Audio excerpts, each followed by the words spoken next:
Hi, everyone. This is Miranda, and I'm the digital content manager for Reserve Bar. And I have with us today for a very special Earth Day celebration, Paul and Jacqueline. Paul is from Joshua Tree Distilling Company, and Jacqueline is with the Joshua Tree National Parks Association. So we are so thrilled that you guys are here. Welcome. Why don't you guys introduce yourselves, Paul? Sure, yeah, I'm Paul Chicali, and I'm the founder and owner of Joshua Tree Distilling Company, and excited to be here, especially with our partner Jacqueline. Hey, and I'm Jacqueline Gavada. I'm the executive director for the Joshua Tree National Park Association. That's amazing. Well, so this is such an interesting partnership that you two have together, having a distilling company and then somebody who's very closely related to a national park and is like very involved with helping the national park. So, how did you guys, start that partnership? How did you start come together for this? I can start that off. So, Paul Yeah. approached us probably about a year ago and just said that he was really interested in giving back to the community. And Paul, I'm speaking for you here, but kind of being a new business and new to the community, but it- very interested in giving back in the park and everything it means to us. We're a very close knit community in Joshua Tree and very, of course, proud of and in love with our park. And so when Paul reached out, it just seemed natural, and I was very honored that he chose us and was interested in giving back. Thanks. Yeah, for my part, I think that's accurate. I have a background in environmental science, and I've been an avid hiker and backpacker for over a decade. And I've Mhm. had family out in the Josh Tree area for about 20 years, but wasn't myself a resident. And when I decided to start Joshua Tree Distilling Company, I knew how important it was to be connected to the community and to support the organizations and the people who have lived here for decades. Joshua Tree is a really, really fun and cool and exciting place to visit, which Jacqueline can talk more about. But we have fewer than 100,000 year-round residents in Wow. the immediate community surrounding the park, and we have over 3 million annual visitors. So that difference between the tourism and the year-round residents creates dynamics that are exciting, but can also be challenges to adapt to for local residents. And during the pandemic, there was a huge spike in tourism, and even before, actually, with the advent of streaming platforms like the one we're using and Instagram and social media, tourism went from under a million a year to over 2 million, then over 3 million in half a decade. And so Wow. it's been a fast and sometimes difficult change for the community. And so Mm. I knew that when we were starting a business here, that we needed to find a way to not exploit Joshua Tree, but to actually try and uplift Joshua Tree and build a brand that Mm. could clearly use the cultural cachet that the name Joshua Tree has, but use it to support this community and not just to extract profit. And so that was really important to me, and I reached out to Jacqueline to try and build a company that could do that. Yeah. That's incredible. So, as we're talking about giving back, you also, in that process, have created an incredible product. And that's exactly what we're going to be talking about, first off today. So, why don't you walk us through, how that turned, how you went from, okay, I really want to give back to the community that I am so ingrained in, and I really want to make a difference, to then distilling. How did you make that connection? Yeah, I get that. I ask that a lot. We're in our distillery. You can see the still behind us. This is where we do our tours, and so this is a common question that I get asked. And for me, I was gluten free. I've been gluten free for over a decade, and I went to university for undergrad in the Pacific Northwest in around 2010. And so this was a mecca of craft beer and craft coffee. And while I got to appreciate the craft coffee, I didn't get to partake in the craft beer. And so it was actually way back then that I first sort of recognized that craft spirits, which are intrinsically gluten free, were going to be up and coming. And Mhm. so that's first sparked my interest. I was applying to grad school at the time, and I kind of left it up to fate. If I got into grad school, I was going to do that, and if I didn't, I almost started a distillery back then. But I got into grad school and I was in academia for 10 years. Then I decided I wanted to be self-employed, and so this had been an idea I had, and watched the industry grow. And then simultaneously, I was watching those changes I mentioned here in the park, and so combining what had been a business interest of mine and also a hobby of mine. I learned how to craft distill while in grad school. I was doing it at home in one of only two states where it's legal to home distill, Arizona and Missouri. And so just combining that business interest, the craft and hobby interest, the dietary interest, and then the location, and just all those things kind of came together. That's incredible. Well, why don't we talk about, your whiskey first off? So I think a lot of people, there's kind of a misconception that whiskey can't be gluten free. And so with you, you're saying whiskey can, because of the distillation process, be gluten free. Is that what I'm hearing? That's right. I always tell our customers, you should do what you're comfortable doing. We are a Hmm. tiny business. There's six of us who work here. We've been open a little over a year. We have not gone through the process to get this certified gluten free. It is not certified gluten free. So make your own choices. But what I could say as a scientist is that the likelihood that gluten, which is a protein, would make it through the distillation process is close to zero. It would be incredibly improbable that a protein would be able to evaporate, follow the vapor all the way through multiple distillations, and make it into that final condensed distillate.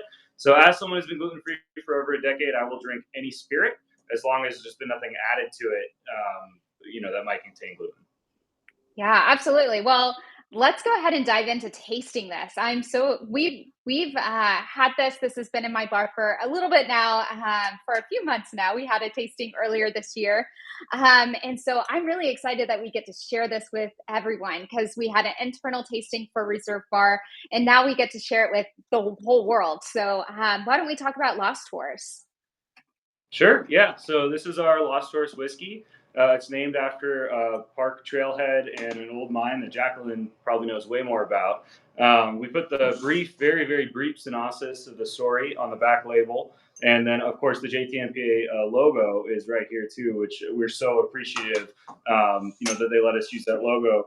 To Jacqueline's earlier point, they really took a leap of faith in trusting that we were honest partners and that we met with what we said, and we weren't going to take advantage of their brand marks or their name or their image. And that's so appreciated by us. And we feel so proud. It's actually one of the first things I point out when I'm in our tasting room and I show someone the whiskey. Before I even tell you what the mash bill is, I usually will mention that partnership because it's something that we're really proud of. Speaking of the mash bill, it's a blend of bourbon, rye, and single malt. Our goal was to Mm. create something really approachable. We get a lot of campers that are going to visit some Jacqueline's Visitor Center. They're going to go to the national park campsites, and a lot of folks kind of romanticize having whiskey at camp by the fire. Those might not be the Mm. same people that are drinking super intense, super peaty ILAs or very intense ryes in their regular life. So we wanted to make something that was really versatile and really approachable.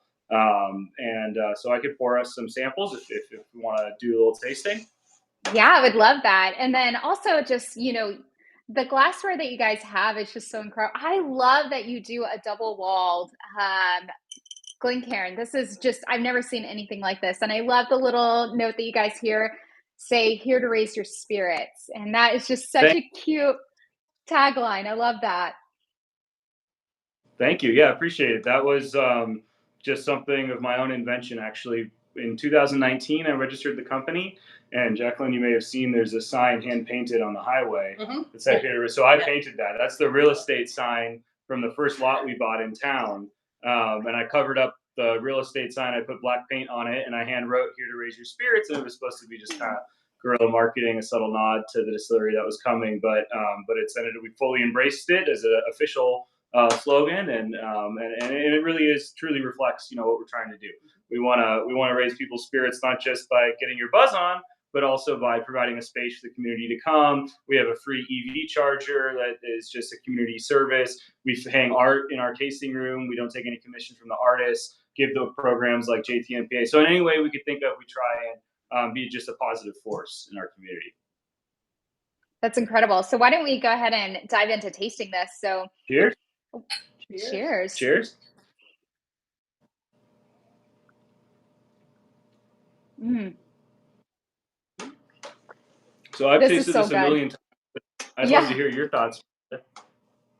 Oh my goodness. Yeah. So on the nose, like you are getting that like caramel vanilla sweetness that you would kind of expect, but also just that kick of rye, that little pepper at the end.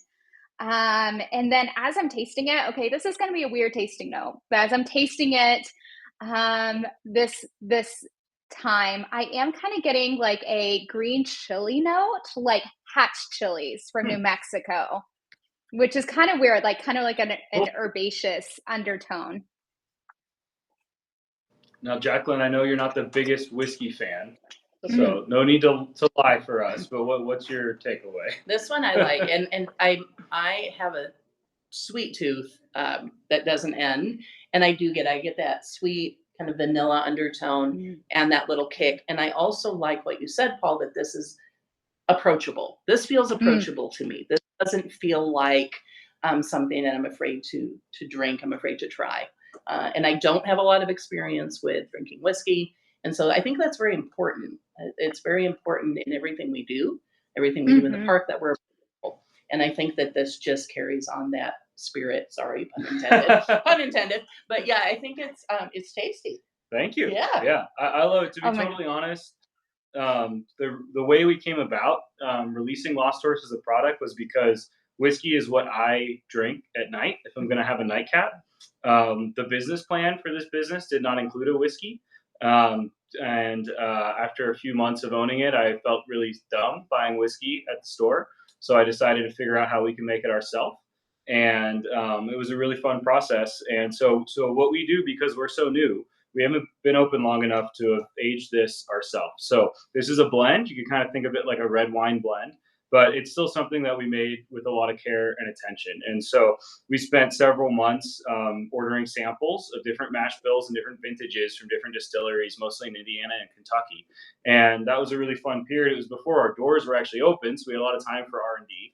And we would use graduated beakers, and we had these big decision trees, and we try different ratios, and it's like, okay, if we like this, we can keep moving down the branch, but if we don't like this, we could eliminate whole branch of the tree. So we were very methodical about how we went through it, and we always had that goal of approachability in mind. mm. Speaking to where we are in the park, we've only been open a little over a year, and I could tell you that we've had customers from just about every state in the country, plus at least 20 to 25 nations. And so a lot of different personalities and a lot of different palates are coming through our tasting room. And so we wanted to make something that would appeal to everyone.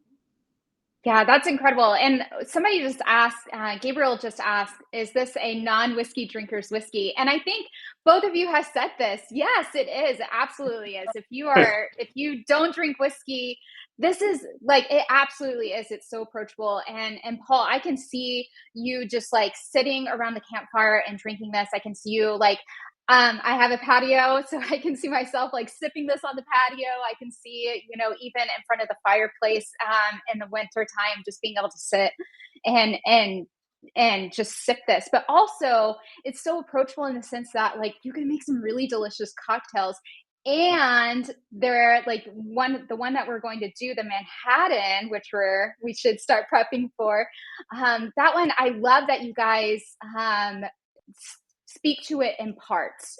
So if you wanted to make this ahead, or if you wanted to bring the vermouth, for instance, and throw it in your cooler, keep your vermouth refrigerated, right? And if you wanted to do that, you could easily pick up this whiskey and then do it in parts around the campfire together and have a really elevated cocktail while you're camping. I think that is just absolutely fantastic. Yeah, I agree. Our goal wasn't to make the best mixing whiskey, but I think Hmm. just like you said, in having that goal of making it approachable, it actually I've yet to find a cocktail that it doesn't work well in. Yeah. A Manhattan is my favorite. I think the sweetness that Jacqueline noted pairs really well with the sweet vermouth. So Mm. yeah, I can start making our Manhattans if we're ready. Yeah, let's do it. So first we're going to, I have a mixing glass here, so I'm just gonna pop some ice in right here. And then you guys do it in parts. So we are talking 2 parts whiskey to 1 part sweet vermouth, correct? Yes, ma'am. All right, awesome. So I'm doing 2 ounces and 1 ounce just to make it easy on myself. We're using a jigger, so I have no idea how much this is. It's to the rim.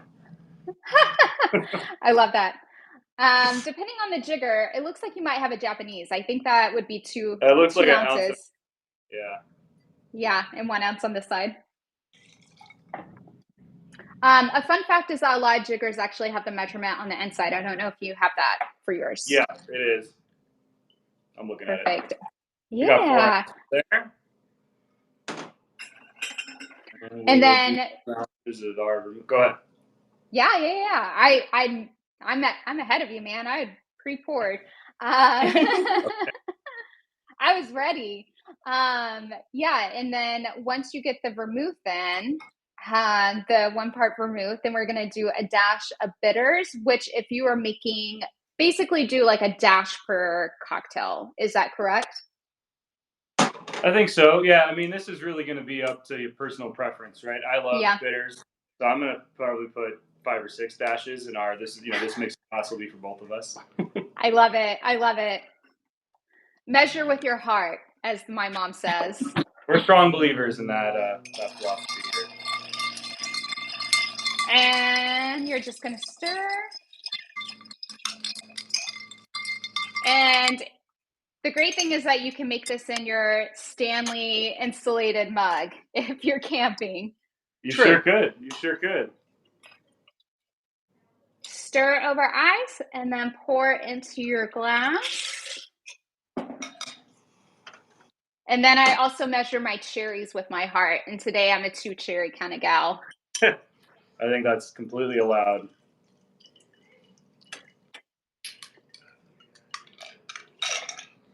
That's where I get my cherry. That's right, Jacqueline. Don't forget That's my cherry. right. I think the sweet tooth is strong. All right. A Manhattan. Well, cheers. Cheers. Cheers. My goodness, this is one of my favorite Manhattans, I have to say. Yeah. I like that. So good. The key is to use a good sweet vermouth. Mhm. It's not something we make yet, but it does make a big difference. Today we're using Carpano. My favorite is actually Dolan, to throw some free advertising their way. But yeah, if you use a cheap bottom shelf vermouth, you're not really gonna enjoy your Manhattan. Yeah, and then I am a big believer of putting your vermouth in the fridge. That helps keep it from oxidizing too fast. So once you open that bottle of vermouth, throw it in the fridge and keep it there, and you'll last a lot longer than if you have it on the shelf. I might argue that you must keep it in the fridge, especially if you're in Southern California or anywhere in the Southwest. Yeah, or in Texas, Oklahoma, somewhere in the South where it gets really, really hot. Yep, for sure. I have a personal theory that part of the reason a lot of millennials don't really understand vermouth or don't really use a lot of vermouth is because the only vermouth they ever knew was the Martini and Rossi bottle that was opened 10 years ago by their baby boomer parents and sitting on a room temperature shelf that whole time, which is like barely even fit for human consumption at that point. But a lot of us didn't know that when we were 23, first learning how to make cocktails. I remember that. So, Yep. I remember that bottle. Makes a big difference. Yep, it does. And the big thing with vermouth is that it's a fortified wine. So when you think about it in that term, then it makes sense. Just like if you open a bottle of wine, it does have a shelf life after you open it. It's the same thing with this. But going back to like your products, somebody mentioned this in the comments, and I think it is like really key for us to note. You guys are award winning. So like your Black Hole Vodka, it was a gold winner. Is that correct for the World? Yeah. Our Black Hole Vodka won a gold in the 2022 San Francisco World Spirits Competition.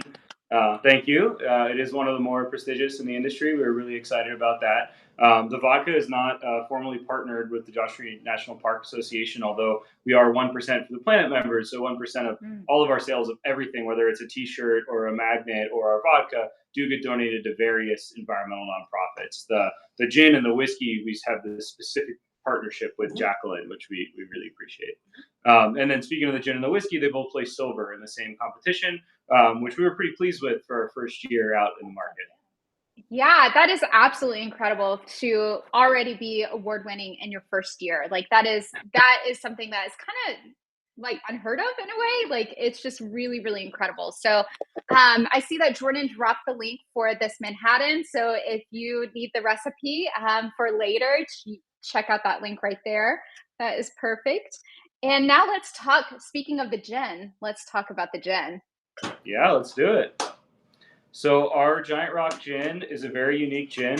It's kind of, I don't want to say the opposite, but it's sort of the opposite of the whiskey. So this is a very unique gin. I think it's delicious. We get a lot of visitors in our tasting room that say it's the best gin they've ever had. It's their favorite of all the products that we make. But the thing about gin is it's almost limitless, the different flavor profiles that you can call a gin. The only requirement is that juniper is included in some way, shape, or form. It doesn't even have to be the Mm. majority of the botanicals in the blend under federal law, type and class law of how to label things. So our gin, the juniper's pulled back quite a bit.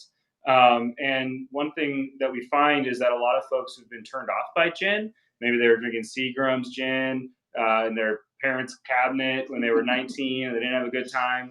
And they never touched gin since. This doesn't taste like that. And so a lot of people who come in, oh, I don't really drink gin. I haven't had gin in 20 years. If we can convince them to try a little bit of this, I'd say 9.9 times out of 10, they actually enjoy it. Now the flip side of that is it could not be your favorite gin if you don't like black licorice flavor. So this isn't necessarily an ouzo, but it does have a large component of what is called an anetol. That's the name of the flavonoid that black licorice, anise, fennel, these sorts of herbs all share in common. And we do use a constellation of those types of botanicals in the gin.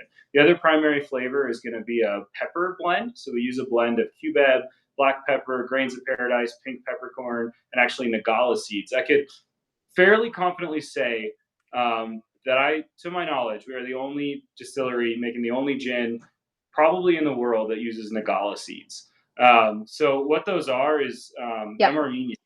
And if you've ever encountered Armenian string cheese, common around Southern California, it's like this twisted mozzarella looking cheese. And you can get a version of it with these little black seed peppers in it. Those are called Nagala seeds. They're kind of an esoteric pepper. And we use them in our gin because I love how they taste. So the primary flavors in our Giant Rock gin are going to be black pepper, black licorice. But then, of course, there is still juniper, coriander, angelica root, orange peel that provide that base familiarity of a gin. And then the spirit itself, the distillate, is going to be an organic cane sugar distillate. I like to say our gin is born as our vodka. It's kind of like people, we're all born women. Same thing happens. We're all born vodka when it comes to our gin. But then it's going to go through a vapor infusion process where we run those alcohol vapors actually through this gin basket, which is at the top of the column there. You can actually see it in the shot. And so what that'll do is it'll hold all of our gin botanicals, which I didn't pre-stage for this call, but since we're here, I could show you. This is all our gin botanicals. And if you were with me in person, you'll smell it. It smells incredible. And so all those hot alcohol vapors will pass through that plant matter and extract those flavors, kind of like a tea bag. And so that's how we make our gin. Well, that is incredible. I'm a black licorice fan, so this is probably one of my favorite gins of all time. I'm a black licorice fan too, and we are few and far between, right? But I really like because none of my kids or grandkids eat my candy stash. So oh, that's perfect. Yeah. It's great. I don't have to hide it or anything. Cheers. Well, cheers. Super smooth. Mm-hmm. That's so good. Oh my gosh, I love it. It's not often that you drink neat room temperature gin, but it's really smooth. It is. And I'm the one who made it, and it still surprises me sometimes. Like, that is shocking. Very good. Yeah, this is like you talk about being smooth. Like I feel like sometimes when people are drinking like vodka or gin, sometimes it hits you in the mouth and all you taste is alcohol. Like you just taste the ethyl alcohol and it's just overwhelming and overpowering. This is like exactly what you said. This drinks like a really nice whiskey to me. Like that is the exact mouthfeel that I am getting right now. It's just how smooth. It's just very sweet over the palate. And yeah, you do get a little bit of that ethyl alcohol, but it is not overpowering. It's so delightful. Most of what I'm getting are like those black licorice notes. Honestly, like a little bit of saline for me, like some salt Hmm. on it is kind of weird, but I know that probably sounds weird, but I'm thinking of, and I'm also a weirdo, Jacqueline. Maybe you like salted black licorice too, but I do. Yes, ma'am. And so that's exactly what it reminds me of. Hmm. Yeah, some of Mm, that might be coming from some part of the botanicals. You could Yeah. also be tasting our proofing water, and I'm not going to go so far as to say our proofing water is briny. It's not. It's fresh water, mhm. potable, delicious. But one thing we do that's kind of unique is a lot of distilleries either use their natural well water, wonderful if you have great natural well water, or Yeah. reverse osmosis or distilled water.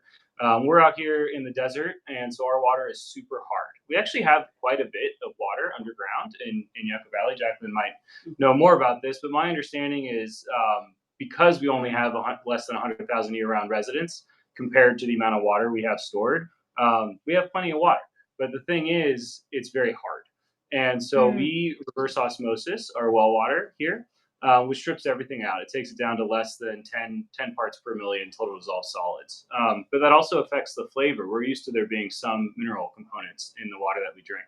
And so what we do that's kind of unique is we actually remineralize our reverse osmosis water. And so we run that water through Oh, calcium carbonate and magnesium oxide filters to add back in some of that mineral taste. So I don't know, but that could be a small part of what you're yeah. describing as salinous.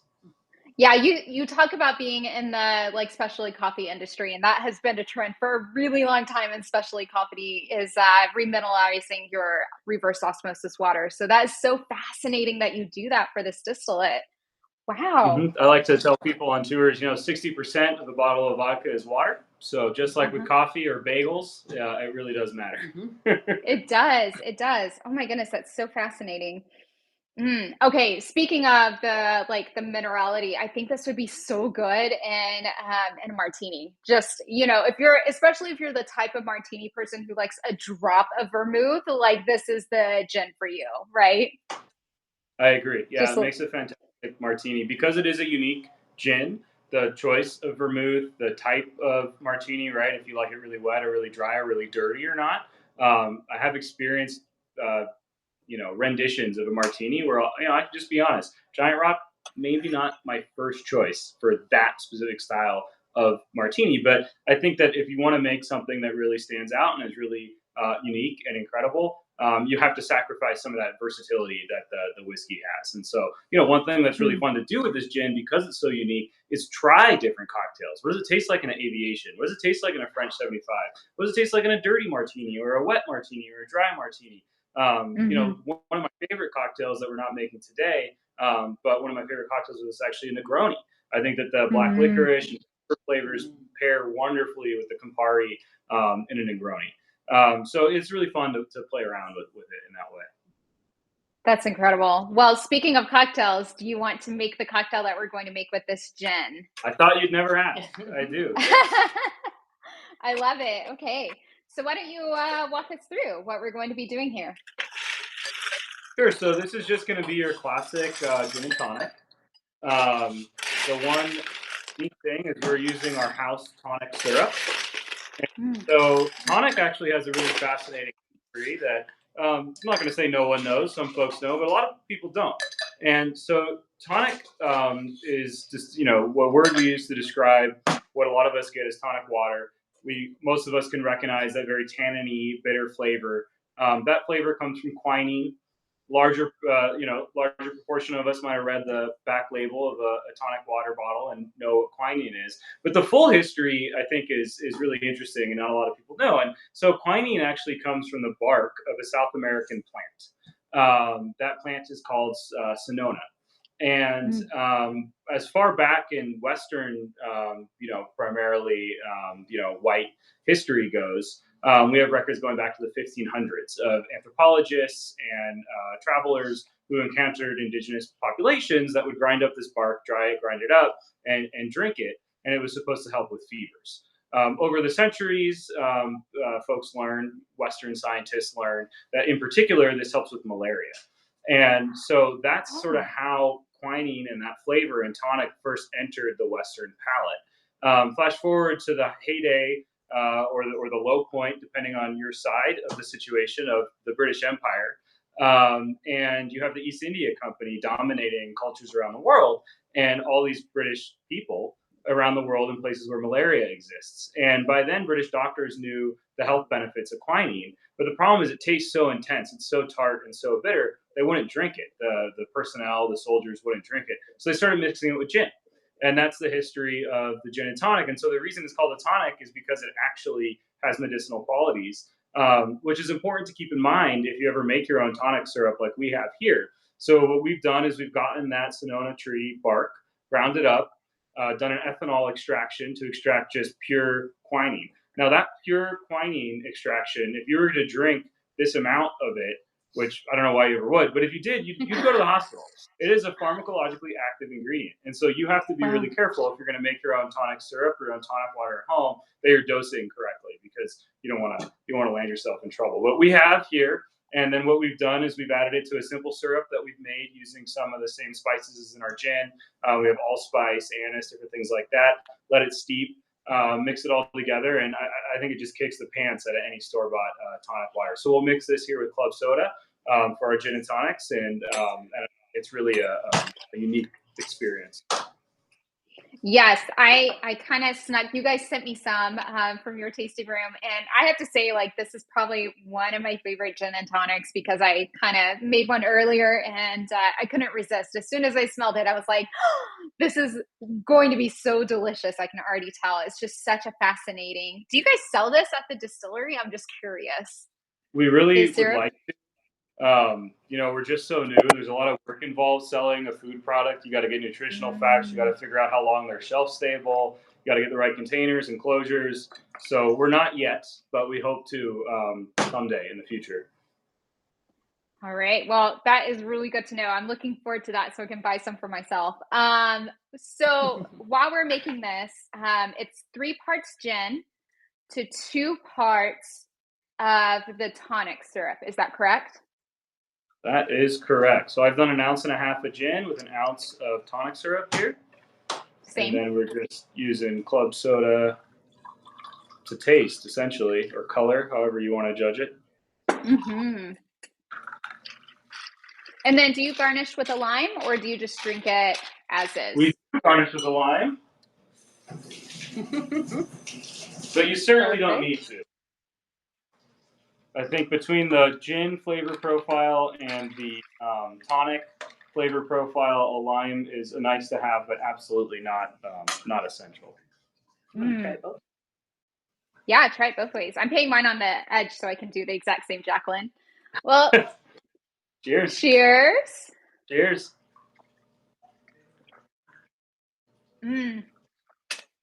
That's so good. Oh my goodness. I love this so much. This is going to be my summer staple. I can already tell. One thing that's fun too is if you could make your own version of this tonic syrup at home. And if you do, it's good just with club soda. You can call it a mocktail, or you can just call it a soft drink, or a good thing to put in your mouth. But it is really delicious even on its own. That's incredible. Well, Jacqueline, I do have to ask though. So we've been talking all about these products, but can you share more about your role as executive director of the Joshua Tree National Park Association and how you guys work together with Paul and his team? Sure. So it's my delight to be the executive director of the association. What we do is we provide what's called aid to the park. That can be cash aid or in-kind aid, and we do that through a variety of different departments.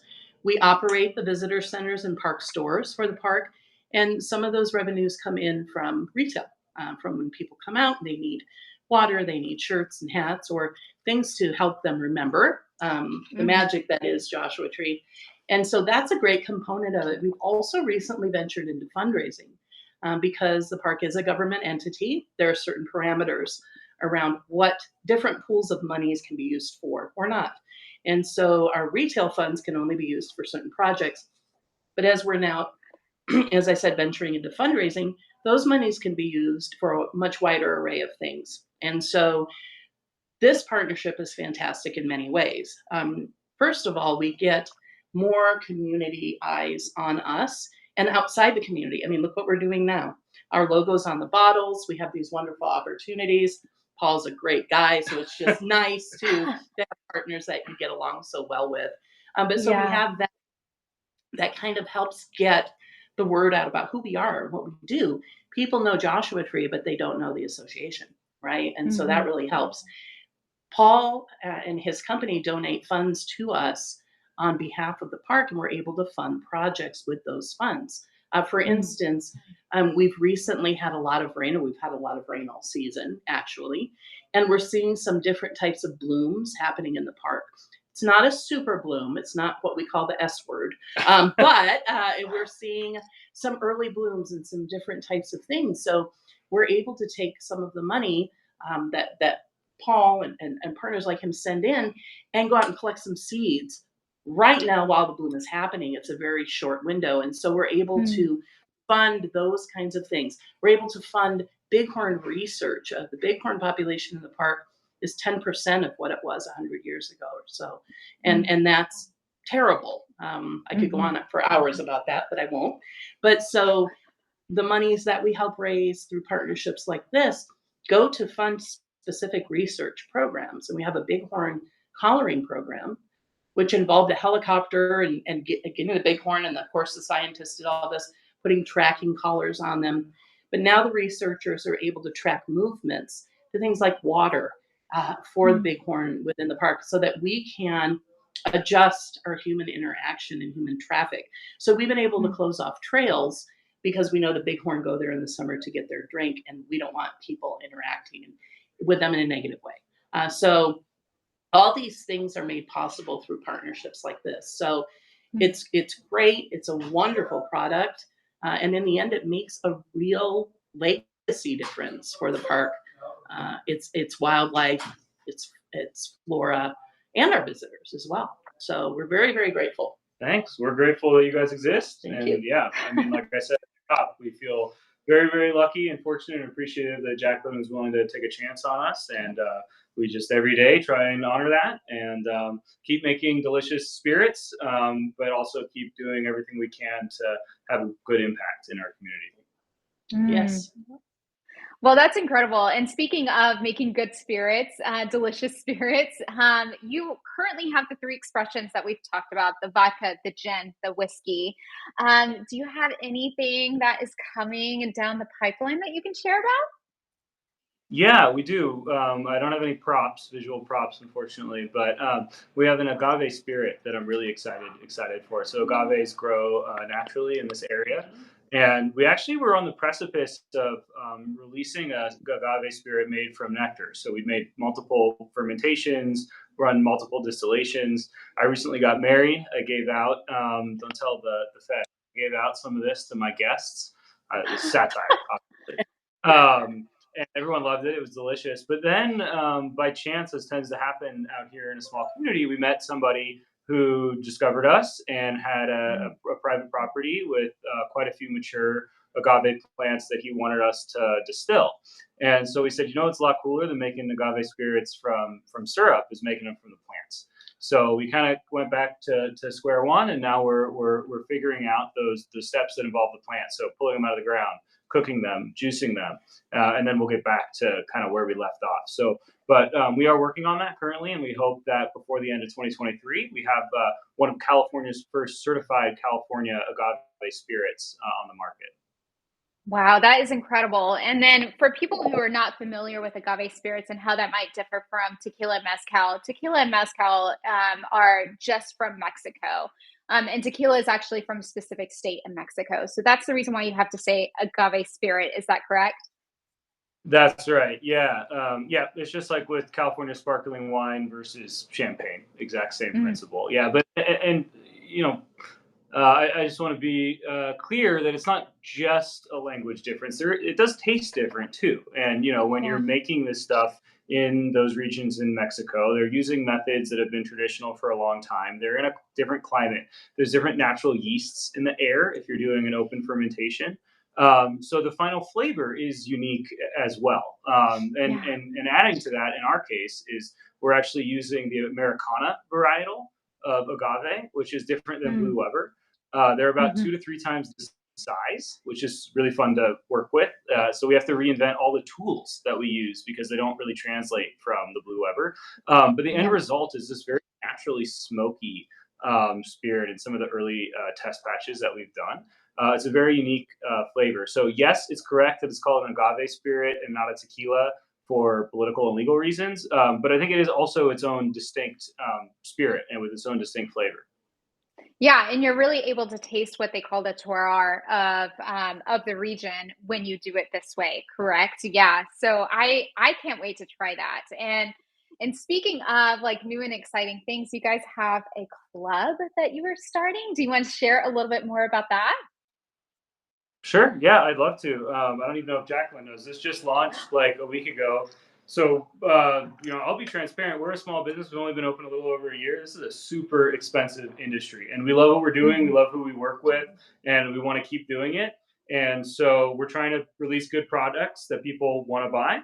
But we're also trying to be smart about bringing in additional and sustainable revenue. And so, one of the ways that we thought we could do this, both provide something really valuable and really cool to our customers, but also help us pay the light bill, was to launch this craft member club. And so, the way it works is when you sign up for a year. You'll get 4 ultra premium, super limited run products that we'll release and curate, one per quarter over the course of the year. These will either be a whiskey or an agave spirit product. The first batch will be released in June, and it's already been selected. It's going to be a 36% high rye bourbon that's aged 6 years. These are barrels we first purchased 2 years ago. We thought they were unbelievably good.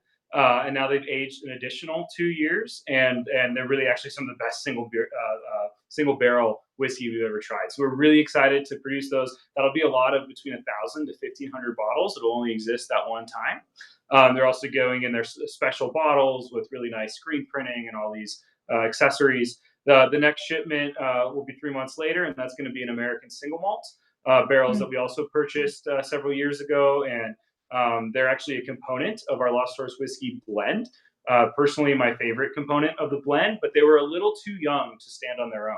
So with a few more years of aging, now they're really on their own and they're really spectacular. So those will be the first two that launch. When you join the club, you also get 10% off in our tasting room year round. You get a sweet little engraved Glencairn, and some other fun perks and things like that. And there's more information about the program on our website. But yeah, we really hope people sign up. We're excited to ship out those limited run products, and it will really help us keep the business going. That's incredible. Well, on that note, I do want to just note really quick, speaking of really great promotions, we do have a promotion for Joshua Tree on Reserve Bar, and that is if you use the promo code EarthDay23, you get free shipping on Joshua Tree Distilling products on reservebar.com. So be sure to use that when you check out. And we have been flashing through all of the products, and you can just directly add those to your cart, and then just be sure to use that promo code to get that free shipping. Um, Thank you guys so much. This was such a great and informative, educational tasting, not just for the spirits, but just in learning more about the national parks and how we can give back. So thank you both so much. I hope you have a really, really fantastic Earth Day. Thank And you too. cheers. Yeah, this was wonderful. We appreciate it. Thanks everyone who tuned You in. too. Bye bye. Bye.